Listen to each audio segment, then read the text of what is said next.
बच्चों, आज हम लोग वसंत भाग 3 से पाठ क्या निराश हुआ जाए पढ़ेंगे और यह हजारी प्रसाद द्विवेदी द्वारा लिखा गया निबंध है। इस पाठ में दर्शाया गया है कि सच्चाई, ईमानदारी, प्रेम भाव, परोपकार, दया, करुणा ऐसे भाव हैं जो समाज का आधार हैं। परिस्थितियाँ कितनी भी परिवर्तित होती रहें, लेकिन इनका अस्तित्व कभी भी समाप्त नहीं होता। साथ ही लेखक ने इस ओर भी संकेत किया है कि जीवन में अच्छे और बुरे सभी प्रकार के काम करने वाले लोग देखने को मिलते हैं, परंतु हमें अच्छे काम करने वालों को देखकर जीवन के प्रति आशावादी दृष्टिकोण अपनाना चाहिए। लेखक वर्तमान परिस्थितियों की चर्चा करते हुए कहते हैं कि जब भी समाचार पत्र को देखते हैं तो चारों ओर चोरी, ठगी, डकैती, चोरी, तस्करी, भ्रष्टाचार के ही समाचार छपे मिलते हैं। कोई भी व्यक्ति ईमानदार प्रतीत नहीं होता। हर व्यक्ति में कुछ न कुछ दोष ही नजर आते हैं। दोषों को उभारने से गुण छिप जाते हैं। यह चिंता का विषय है। यहाँ आर्य और द्रविड़, हिंदू और मुसलमान, यूरोपीय और भारतीय आदर्शों की मिलन भूमि, मानव महासमुद्र कभी सूख नहीं सकता। अर्थात भारत तो सभी संस्कृतियों के मिलन का स्थान है। यह तो मानवता का विशाल सागर है, जहाँ विभिन्न प्रकार की जातियाँ बूंदें मिलकर एक रूप ग्रहण करती हैं। लेखक का कहना है कि आजकल के माहौल में ईमानदारी, सच्चाई, मेहनत आदि को भीरुता व बेबसी समझा जाने लगा है। इससे जीवन के महान मूल्यों के प्रति लोगों की आस्था डगमगाने लगी है। लेखक का मत है कि भारत में कभी भी भौतिक चीज़ों को महत्व नहीं दिया गया है। मनुष्य के अंतर्मन के भावों को ही विशेष माना गया है। भले ही सभी के हृदय में लोभ, मोह, काम, क्रोध का भाव रहता है, परंतु उन्हें प्रधान मानकर अपने मन को उनके इशारों पर चलाना उचित नहीं माना गया, बल्कि संयम से उन्हें बांधने का प्रयास किया गया है।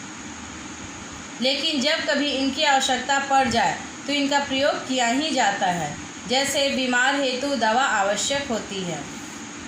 लेखक सोचता है कि देश के करोड़ों दरिद्र जनों को लाभ पहुंचाने वाले कार्यों की व्यवस्था की जाती है, जिससे कृषि, उद्योग, वाणिज्य, शिक्षा और स्वास्थ्य की स्थिति को सुधारा जा सके। लेकिन लक्ष्य तो साधे जाते हैं, परंतु उन्हें पूरा नहीं किया जाता। ऐसे में जिन लोगों को सुख सुविधाएं दी जानी चाहिए वे तो वंचित रह जाते हैं और दूसरे स्वार्थी लोग उसका फ़ायदा उठाते रहते हैं। भारतवर्ष की यह विशेषता रही है कि यहाँ कानून को सदा धर्म के रूप में देखा जाता रहा है, लेकिन वर्तमान में कानून और धर्म में अंतर आ गया है। लोग मानने लगे हैं कि धर्म को धोखा नहीं दिया जा सकता, लेकिन कानून को दिया जा सकता है। यही कारण है कि लोग धर्म से तो डरते हैं, लेकिन कानूनी कार्यों से लाभ उठाने में चूकते नहीं। ऊपर से भले ही चाहे कोई कुछ भी कहे, परंतु धर्म सदा कानून से बड़ा ही रहा और अब भी सेवा, ईमानदारी, सच्चाई और आध्यात्मिकता के मूल्यों का महत्व बढ़ा हुआ है। वे दब गए हैं परंतु नष्ट नहीं हुए। भ्रष्टाचार के प्रति आक्रोश भी यही सिद्ध करता है कि हम ऐसी चीज़ों को गलत समझते हैं और उन तत्वों की अहमियत भी कम करना चाहते हैं जो गलत तरीक़ों से धन व मान संग्रह करते हैं। लेखक कहते हैं कि लोग किसी की बुराई या गलत पक्ष को उजागर करके रस लेते हैं, अर्थात मज़ा लेते हैं, जबकि किसी की बुराई में आनंद लेना बुरी बात है और अच्छाई को जानते हुए भी उसे उजागर न करना और भी बुरी बात है। यदि हम अच्छी बातों को उजागर करेंगे तो औरों के मन में ऐसी भावनाएं जागृत होंगी। और अपने जीवन की मानवीय भावनाओं से प्रेरित घटनाओं का वर्णन करते हुए लेखक कहते हैं कि एक बार रेलवे स्टेशन पर टिकट लेते हुए गलती से 10 रुपये की जगह 100 रुपये का नोट पकड़ा दिया और जल्दी से डिब्बे में आकर बैठ गया। थोड़ी देर बाद वही टिकट बाबू आए और 90 रुपये हाथ में देकर बोला, ये अपने रुपए ले लीजिए, मुझसे गलती हो गई, ना आपने देखा और न मैंने ध्यान दिया। यह सब कहते हुए उसके चेहरे पर संतोष दिखाई दे रहा था। दूसरी घटना के अनुसार एक बार लेखक अपने परिवार सहित रात में बस यात्रा कर रहा था। बस एक ऐसे स्थान पर खराब हो गई जहां से 10 मील तक कहीं गांव व आबादी नहीं थी। रात के 10 बजे थे। कंडक्टर बस के ऊपर रखी साइकिल लेकर तेजी से चला गया। लोगों ने समझा कि कुछ गड़बड़ है। ड्राइवर, कंडक्टर डाकुओं लुटेरों से मिले हुए हैं। सभी लोग डर रहे थे।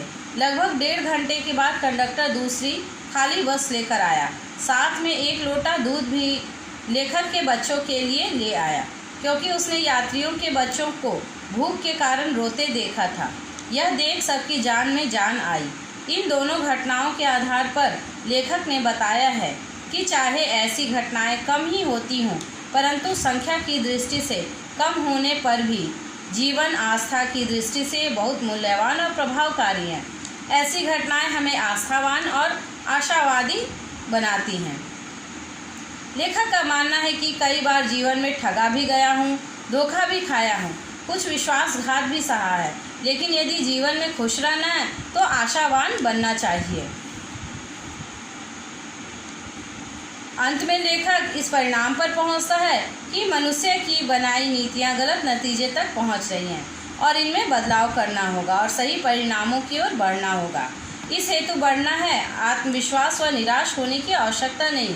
परिश्रम करने से अवश्य निराशा के बादल छट जाएंगे।